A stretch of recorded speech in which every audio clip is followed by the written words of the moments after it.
ہم سوچیں تو صحیح، کتنے فیصلے آج ہم اللہ کی عدالت، اللہ کے حکم کے مطابق کرتے ہیں۔ فیصلہ کرنے والا بھی اسلام کے مطابق فیصلہ نہیں کرتا، فیصلہ ماننے والا بھی اسلام کے مطابق فیصلہ نہیں مانتا۔ آپ کے سامنے ہے جو کچھ اس کائنات میں ہو رہا ہے۔ جناب فاروق اعظم رضی اللہ تعالیٰ عنہ اس حالت میں تشریف لائے، امام الانبیاء محبوب کبریا حضرت محمد مصطفیٰ صلی اللہ تعالیٰ علیہ وسلم کی ذات اقدس ہے۔ دار ارقم میں نماز کے لیے وضو فرما رہے ہیں، نماز کی تیاری فرما رہے ہیں۔ فاروق اعظم ایمان لانے کے لیے تشریف لائے، حاضر خدمت ہوئے، کلمہ پڑھ کر مسلمان ہو گئے، اور آپ نماز پڑھنے کے لیے کھڑے ہونے لگے۔ دار ارقم کے مکان میں اندر کوٹھڑی میں فاروق پوچھنے لگا، میرے آقا یہ کیا کرنے لگے ہو؟ فرمایا عمر نماز پڑھنے لگا ہوں، رب کی عبادت کرنے لگا ہوں۔ فاروق اعظم نے پوچھا، سارا جہان رب کی عبادت بیت اللہ میں کرتا ہے، خانہ کعبہ میں کرتا ہے، آپ یہاں چھپ کر کوٹھڑی میں نماز پڑھتے ہیں؟ جناب مدنی کریم صلی اللہ تعالیٰ علیہ وسلم کی آنکھوں میں آنسو آ گئے۔ فرمایا فاروق تیری قوم مجھے بیت اللہ میں نماز نہیں پڑھنے دیتی، سجدہ نہیں کرنے دیتی۔ اگلے دن میں نے نماز کا سجدہ کیا تھا بیت اللہ شریف میں، حرم محترم میں، خانہ کعبہ میں، میری پیٹھ پہ اونٹ کا سارا اوج لا کر رکھ دیا، میں سجدے سے سر نہ اٹھا سکا۔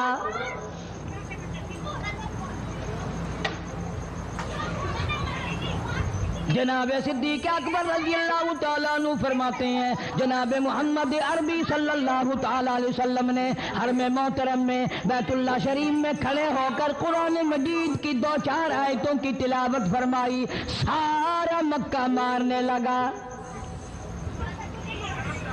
کسی نے ادھر سے مارا، کسی نے ادھر سے مارا، کسی نے دھکا دیا، کسی نے جوتا مارا، کسی نے پتھر مارا۔ صدیق اکبر پہنچائے اور آپ نے آواز بھی لگا دی، اتقتلون رجلا، تم اس آدمی کو قتل کیوں کرتے ہو جو اتنی بات کہتا، آئی یقول ربی اللہ،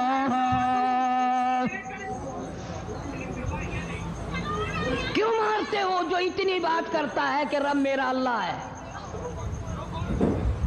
اس جرم میں مارتے ہو۔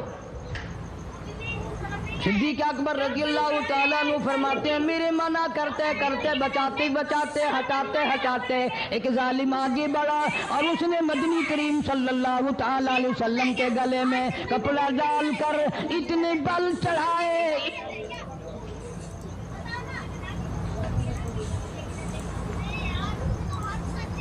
ایک اور کمینے نے آگے بڑھ کر محمد عربی صلی اللہ تعالی علیہ وسلم کے گلے میں کپڑا ڈال کر اتنا زور سے جھٹکا مارا، حضور کے منہ مبارک میں جھاگ آ گئے۔ اللہ استغفر اللہ۔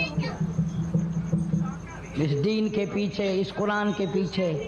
بڑی تکلیفیں برداشت کی ہیں خود محمد کریم صلی اللہ علیہ وسلم کی ذات اقدس نے۔ آج تم نے تماشا سمجھ رکھا ہے۔ جناب فاروق اعظم رضی اللہ تعالیٰ عنہ نے عرض کر دیا، میرے آقا جب تک میں نہیں آیا تھا کوٹھڑیوں میں نماز ہوتی تھی، چھپ چھپ کر آپ نے نمازیں پڑھی، لیکن یہ ہو نہیں سکتا، میں اسلام میں داخل ہو جاؤں، میں غلام بن چکا ہوں، میں آپ کی خدمت میں حاضر ہو چکا ہوں، ایمان لا چکا ہوں، اور آپ پھر بھی گھر میں نماز پڑھیں تو میرے آنے کا فائدہ کیا ہوا؟ بیت اللہ میں چلیں، خانہ کعبہ میں چلیں، آپ وہاں چل کر نماز ادا فرمائیں۔ عمر تیری قوم مارے گی، ہماری تعداد بڑی ہے، بہت تھوڑی ہے، ہم بڑے کمزور ہیں، مارتے ہیں، میرا گلا گھونٹا گیا، میری پیٹھ پہ اونٹ کا سارا اوج لا کے رکھ دیا گیا۔ خطاب کا بیٹا کہتا ہے، آقا سب کچھ ہوا، خود دیکھا اور خود کیا، سب کچھ سنا، سب کچھ ہوا، لیکن یہ سارے معاملات میرے آنے سے پہلے تھے۔ میرے آقا اب چلو بیت اللہ میں نماز آپ پڑھیں، میں جانوں سارا مکہ جانے۔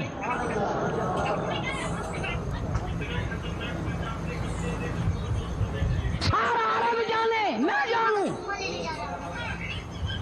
آپ بے پرواہ ہو کر اپنے رب کی عبادت کریں، بیت اللہ میں چلیں، میرے ذمہ آیا سارا مکہ۔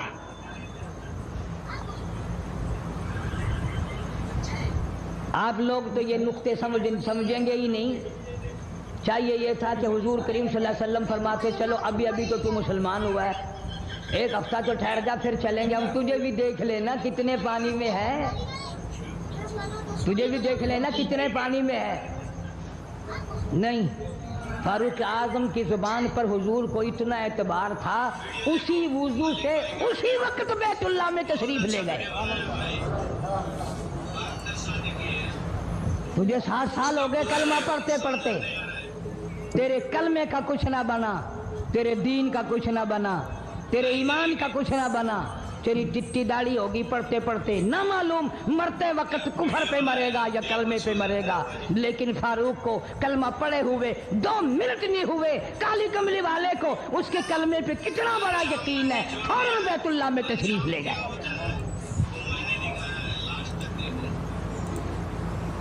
اور خانہ کعبہ میں جا کر پھر فاروق اعظم نے ہمارے والا کام نہیں کیا، او جی آج پہلا دن ہے نا، ذرا جلدی سے پڑھ لو، میں دروازے پہ کھڑا ہو کے دیکھ رہا ہوں کوئی مکے والا آ نہ نکلے، ہاں خامخواہ جھگڑا نہ ہو جائے، جھگڑا اچھی چیز نہیں نا جی، آپ جلدی سے ذرا فارغ ہو جائیں۔ یہ نہیں، جناب مدنی کریم صلی اللہ تعالی علیہ وسلم نماز پڑھنے کے لیے بیت اللہ میں کھڑے ہو گئے، فاروق اعظم خانہ کعبہ کی چھت پہ چڑھ گئے اور آواز لگا دی، او مکے والوں، او مکے کے شیروں، او مکے کے بہادروں، او مکے کے دلیروں، او مکے کے مردوں، او مکے کے نوجوانوں، قریشیوں، سارے مکے والے سن لیں، سارے عرب والے سن لیں، تمہاری اطلاع کے لیے میں اعلان کرتا ہوں، آؤ دیکھو کر لو کیا کرتے ہو، میرا محبوب بیت اللہ میں نماز پڑھنے لگا ہے۔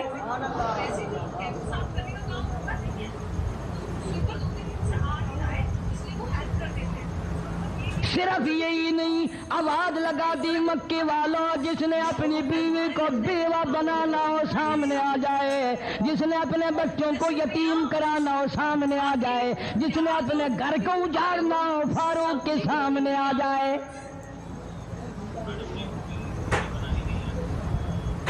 تو کتنا بڑا جوان ہوگا جس کے آنے سے نبی نے بیت اللہ میں نماز ادا فرمائی، بیت اللہ میں نماز ہوئی، خانہ کعبہ میں نماز ہوئی۔ کتنا بڑا منصف، کتنے بڑے عدل کا مالک، بیت المقدس کو فتح کرنے کے لیے لڑائی نہیں کرنی پڑی، انصاف کام آ گیا، آگے بڑھ کر چابیاں حوالے کر دی بھائیوں نے۔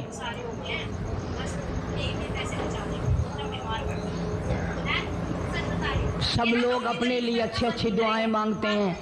اولاد کے لیے کوٹھی بنگلے مانگتے ہیں، اولاد کے لیے راحت و آرام و آسائش مانگتے ہیں۔ آپ نہ جانے کیا کیا مانگتے ہوں گے، میں نہ جانے اپنے لیے اپنی اولاد کے لیے کیا کیا مانگتا ہوں گا، لیکن فاروق کی دعا تو دیکھو، کہتا اللہم ارزقنا شہادتاً فی سبیلک، مولا تیری حضور میں میری التجا ہے، میری دعا ہے، میری مناجات ہے، میں تیری حضور میں دعا مانگتا ہوں، مولا مجھے بستر کی موت سے بچا، میں اپنے گھر کی موت سے پناہ مانگتا ہوں، تیری راہ میں تیرے نام پہ قربانی دیا چاہتا ہوں۔ شہادت یوں ہی نہیں ملا کرتی، اس کے لیے تو بڑی تغذا کرنی پڑتی ہے، اس کے لیے بڑی جستجو کرنی پڑتی ہے، اس کے لیے بڑے دامن پھیلانے پڑتے ہیں، اس کے لیے بڑی دوڑ دھوپ کرنی پڑتی ہے۔ یوں ہی تو اللہ پاک نے اعلان نہیں کر دیا، فرمایا وَلَا تَقُولُوا لِمَن يُقْتَلُ فِي سَبِيلِ اللَّهِ فی سبیل اللہ اموات، اللہ فرماتے ہیں اور لوگوں جو میرے نام پہ سر کٹا دے، میرے نام پہ مر جائے، میرا کام کرتا کرتا مر جائے، میرا قرآن پڑھتا پڑھتا مر جائے، میری نماز کا سجدہ کرتا کرتا مر جائے، میرا نام لیتا لیتا مر جائے، اللہ فرماتے ہیں میرے یہاں اس کا اتنا بڑا مرتبہ ہے، تم دنیا میں رہنے والوں کو، فرشتوں کو اجازت نہیں کہ ایسے مرنے والے کو مردہ نہ کہیں، بل احیاء ولکن لا تشعرون، وہ زندہ ہیں، تمہیں ان کی زندگی کی تمیز نہیں ہے، سمجھنے کا سلیقہ اور شعور نہیں ہے۔ فاروق اعظم دعا مانگتے ہیں اللہم ارزقنا شہادتا فی سبیلک، یا اللہ تیری راہ میں شہادت کی موت مانگتا ہوں۔ کابل سے لے کر طرابلس تک اسلام کا جھنڈا لہرانے والا فاروق اعظم، سبحان اللہ، اللہ اکبر، 900 جامع مسجدیں، 9000 بڑی چھوٹی مسجدیں بنانے والا فاروق اعظم رضی اللہ تعالیٰ عنہ، جس کے دور خلافت میں اسلام کو اتنی ترقی ملی، اسلام کو اتنا عروج ملا، اور وہ بات پوری کر کے دکھائی جو کالی کملی والے صلی اللہ علیہ وسلم نے دعا مانگی تھی کہ فاروق کو اگر ایمان مل جائے تو تیرے اسلام کو شان مل جائے گی، شوکت مل جائے گی، عظمت مل جائے گی، عظمت بن کے دکھایا، اور محبت کا معیار عرض کر دیا وجعل موتنا فی بلد محمد صلی اللہ علیہ وسلم، مولا او میرے پروردگار مدینے کی موت عطا فرما، یار کے شہر کی موت عطا فرما۔ اللہ میاں نے جواب دیا میرے فاروق میں تیرے دل کی دھڑکنوں سے واقف ہوں، تیری دعا کے صرف الفاظ نہیں، میں تیری رگوں کے خون کے قطرے قطرے سے واقف ہوں، تجھے تو دفن کے لیے ایسی جگہ دوں گا بالکل اپنے محبوب کریم صلی اللہ علیہ وسلم کے بغل میں برابر میں، کیوں؟ میرے محبوب کو بھی تجھ سے بڑی محبت ہے، اتنا قریب تجھے قبر کی جگہ دوں گا، جب اس کا دل کرے وہ تجھے دیکھ لے، جب تیرا دل کرے تو دیدار کر لے۔